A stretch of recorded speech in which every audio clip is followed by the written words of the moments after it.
Adam. Sure. Beautiful night to still get out there until 8 o'clock. Yeah, right? and you know, if you missed the opportunity today or over the past several days, you got another 24 hours to enjoy the bright blue sunny skies with some great views of Mount Hood.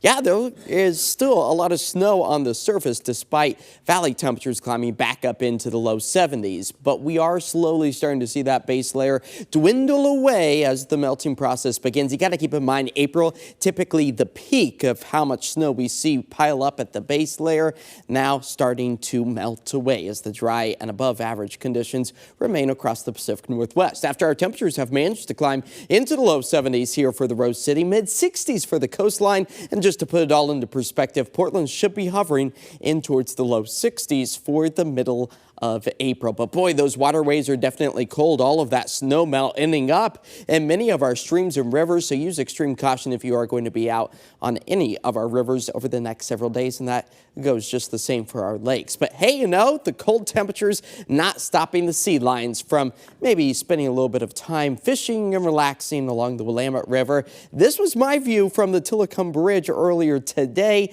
Yes, in downtown Portland, even seeing these rare sights as our skies are cloud-free here across the Pacific Northwest. But we're watching this next bank of clouds that has the potential to throw a few clouds our direction for the start of the day tomorrow, not stopping temperatures from warming above average as our rain deficit continues to grow, nearing almost an inch mark as the number of days without rain continues to add up to 5, likely going to be closing in at nearly 6 inches if we don't see rain by Saturday, as our above average temperatures have put us right around about 1.5 degrees or so after the long stretch of dry, sunny and above average conditions we've seen as of late. Keeping those dry skies going through the rest of the night tonight as we fall back into the upper 40s, but I want you to keep a close eye on the night sky directly above, not talking about the chance of seeing any northern lights, but the potential for seeing some meteors. And that's going to be comfortable with those clear skies where you could see a handful over a course of about an hour or so. As this trough of cooler air works its way further to the south, that's going to be our cooler and wetter weather potential